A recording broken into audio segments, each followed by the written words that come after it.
We are very happy again to have you on this fifth edition. You becoming third time. Yeah, no, really, it's for us a yearly occasion to see your work and see what you've been doing new, and we were very happy to watch your new movie, which has two titles, one in French and one in English. Yeah. So yeah, maybe we should we can stick with the English leftover roast. Yes. Which is very different from Domicile. So it's two ways of seeing it, through the titles. Yeah. But I decided to try an English title, more funny, more surprising. What is it talking about? Because using homeless or hobo, I thought it was maybe a bit of a movie about homeless. I thought it could have been seen as maybe a boring subject, and with the leftover roast, nobody can say what it would be, what it would talk about. Yeah. As a matter of fact, it's less predictable on what less predictable. Be this movie, and yeah, for one thing, I obviously it's difficult with you not to whenever there is a new film like this one, not to go back and see, well, how is the evolution of the artist, and how is the evolution of the filmmaker, and one thing that to me is striking is the diversity, because here we have a totally different subject from what we've had before, and as you said, it's kind of normally a sad subject, but you manage to make it a comedy. Yeah. Yes. I always try to make a comedy, funny or very funny. It depends what you talk about. But in fact, for this movie, it was a sketch that I wrote for a one-man show.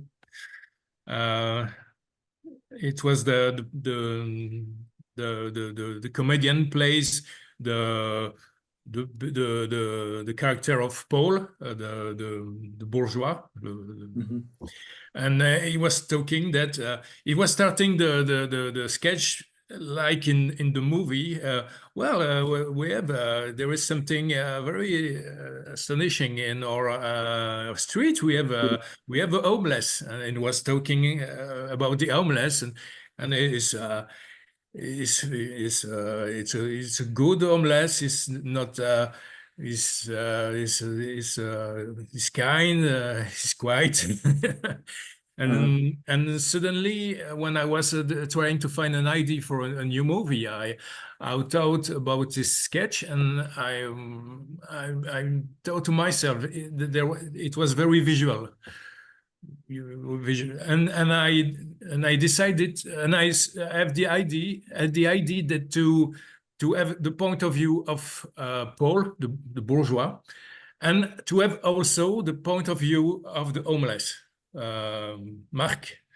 Yeah. So suddenly we have two point of view, and suddenly the story appears naturally.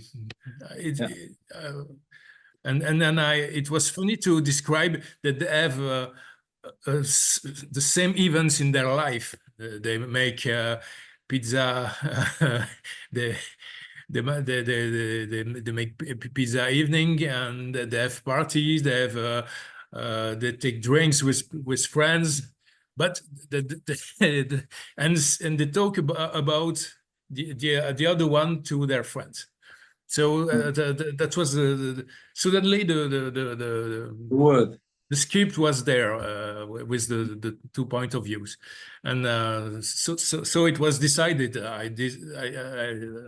It was decided for me to make the movie. So Yeah, because it was very, very clear in my head. in my head, Yeah. how this. Yeah. And as a matter of fact, it's a very rich script you have there, because you changing point of views, and you're giving us, in fact, at least 2 stories, different stories. You know, the story of Marc and his word, and how he is very curious about this family also.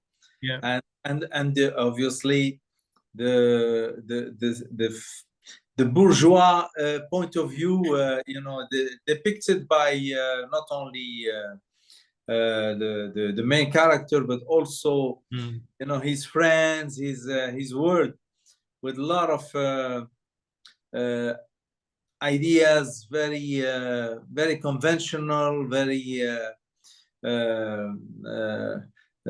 you know, very bourgeois type of ideas that, and so, and expose that, and so we end up you know, laughing about them more than about what they think is laughable, because we find them quite ridiculous, as I think you try to portray that you know, the bourgeois attitude or way of life.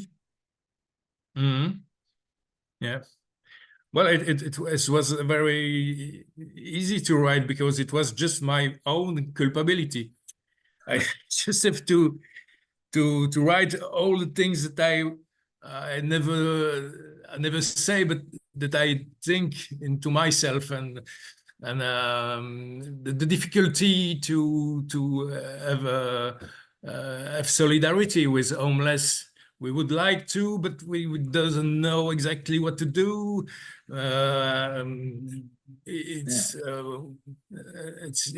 what it's talking about, because in fact there will be no real relation between the bourgeois and the homeless. It's a great they miss maybe a friendship. There is it seems to be impossible for the 2 characters to meet themselves, to have a real human relation, because there is too many too many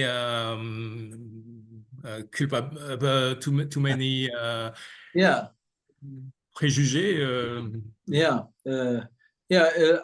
Preconceived ideas about each word, and these preconceived ideas, and guilt, a lot of guilt, as you say, because and I think this is where your story is very serious, because it really tells us how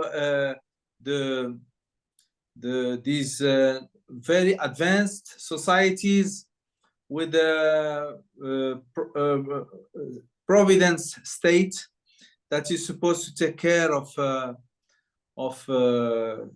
poor, the needy, the weak, and because it's in the Bill of Rights that we should fight all these social diseases, and but in fact the way it is dealt with is try not to deal with it, not to see it, and not do anything that can create a disruption in the order, the social order.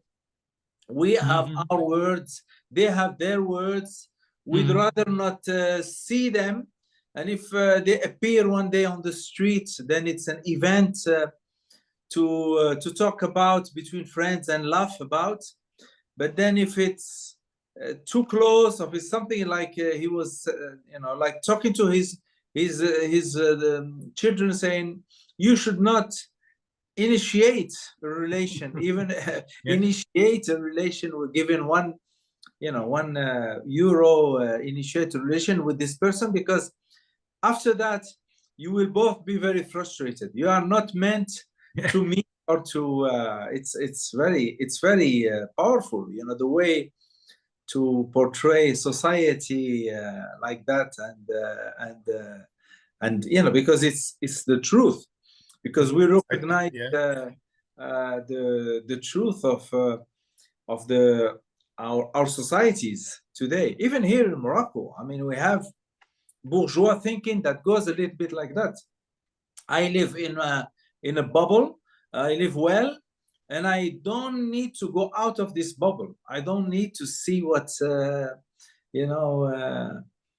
happening outside, or for some people, at least for some people. But you are making fun of this family and these people, but at the same time you are giving us a very strong I suppose message. Yeah, but I don't want to I accuse nobody. The first people that I'm looking about is myself and my own feelings. My own difficulties. Because you put yourself in a bourgeois position more than of course, of a homeless. I could make nearly the same story with refugees, by example. There is homeless, but there is also refugees. And it's the same way. We can be kind, welcome, but we don't make too much for them. All these people that are different from us, that we might meet on the street, just a little moment, a few seconds. Well, if it's more than that, it becomes unbearable. The more we need to see them, the more because it's very interesting how you showed that in fact with the homeless staying longer, then it becomes, the guilt becomes bigger, because we're very happy that this is over in a minute or so, these encounters. But as soon as it becomes longer, then we start ourselves trying to give in to our humanity. Humanity is trying to take control over us, but we're fighting that. We don't want to to become human, and that's also very, very interesting. That how you are telling it.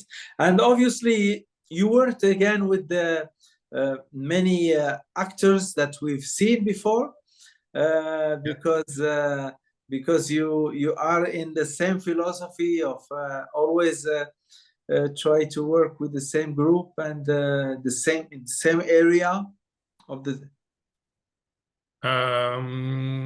Yes, in fact, it's the same actors, because well, I have a kind of a troupe. But I invite from time to time. I invite some new actor, actress to have more possibilities. But in general, when I write the script, I hear the voices of my favorite actors. So it's easy for me. It's like music for me. Here the actors that plays Paul, who's called Jean-Philippe Lejeune, I really hear him in my head. In your head. It's easier to write for him, and when he discovers the script and when he's reading it before me, I hear exactly what I heard in my head before. So it's comfortable, Yeah. and it's interesting to use a family of actor and actress. But by example, the girl Maud Richard that plays Virginie, it's only the second time that I work with her. That you work with her. It was a recent discovery. Yeah, she was in the Little Prodigy, but for this movies, I thought immediately to her to make the bourgeoise. Yeah, the bourgeois. That's very Yeah. a bit that also wants to escape from that situation, but is also at the same time very conventional. You know, she has this urge to be. Yeah. And the third on the poster, François Mniquet, is in all of my movies. My eight movies is in.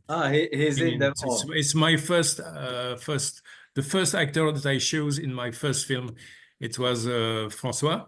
But in a lot of my movies, he played the same character. It was a farmer called Jacques.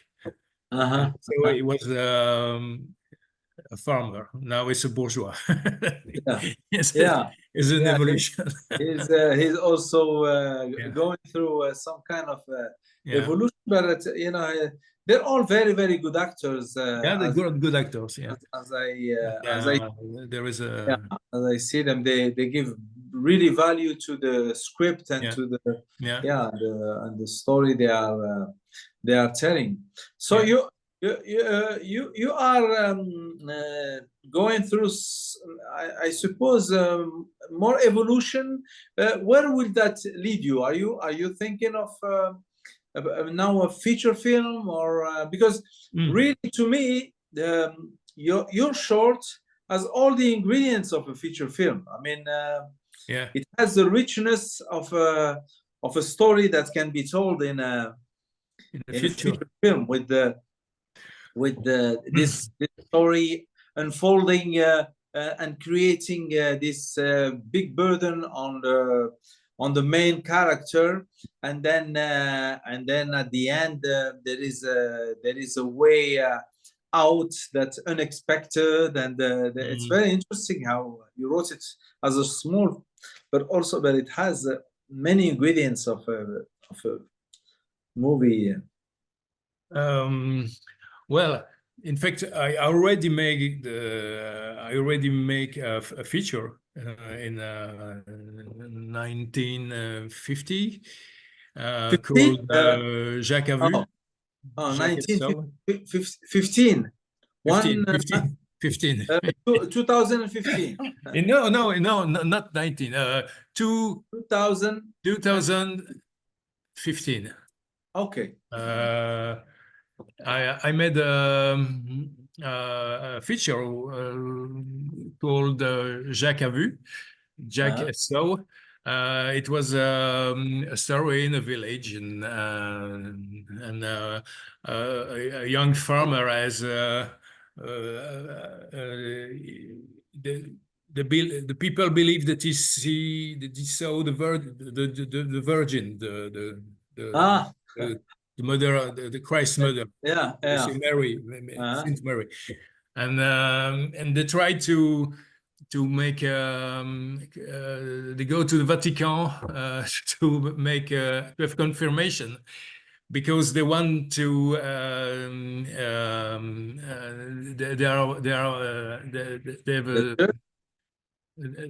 the village is there is a very big holiday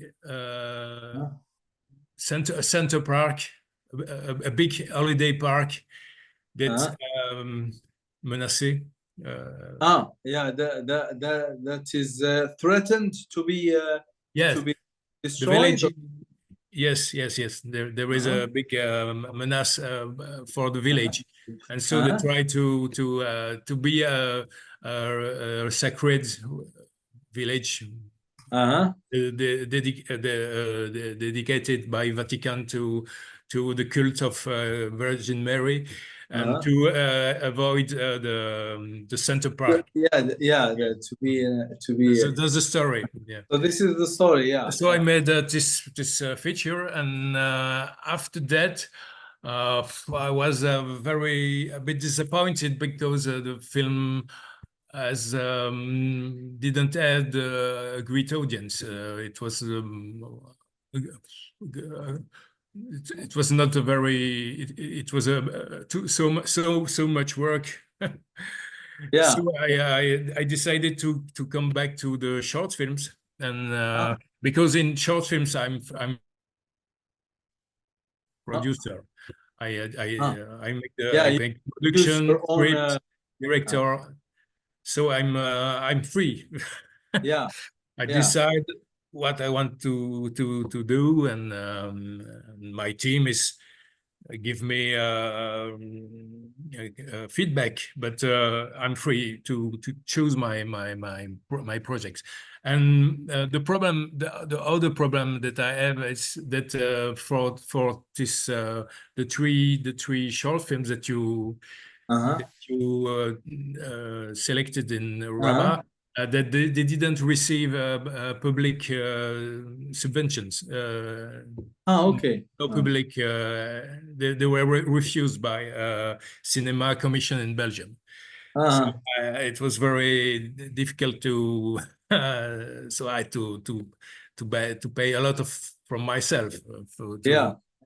And so now it's. If I want to make a new feature, it will be first to find a producer and to start the long way to find find money to go to commissions and so on. No, it's really very, very difficult everywhere. It's ordeal. Everywhere. So of course, and then it keeps you from doing cinema, because the way you're doing it, almost each year you come up with a nice project, and it's that's very nice to also be able to do cinema all the time, not to be waiting on someone to make a decision for you to do it or not. Nobody asked me nothing. I decide to make it, but I don't want to make too much movies. I think that one movie each 2 years it's good. It's good. Good, because you have to make festivals and to make. To talk about the movie, to try to have selections, to have prizes, and have a good and then working on another project, because a short film it's 1 year. It's on 1 year life from the start to, more or less. From the moment that you write it and to the moment that you show it to people, it's it's at least a year, and then it could keep going to festivals, and it's the beginning. The Domicile, the Leftover Roast was the tournée shot in summer of last year. Okay. 2023. Yes, it's during summer, but it was prepared during a few months before. And the first festival. No, the first public projection was in March. Of this year. So it was just in time to to submit to Rabat-Comedy Festival. Well, we're very happy to have your film, it's one of the first. It's one of the first festivals. Well, when you start in March, you can't have festivals before June, because there is always a long time before end of submissions, decision. But you know, I'm sure it will travel very well, because it's a very well-rounded comedy and a movie, very touching movie, and yeah, teaching us a lot of things about the psychology, the bourgeois psychology, and how you know they in fact they put themselves in corners where they feel guilty. They feel guilty for what they have, and they shouldn't. They have a pretty good life, but for some reason, because they don't want anybody to disturb that good life, well, then they become guilty. It's a nice thing to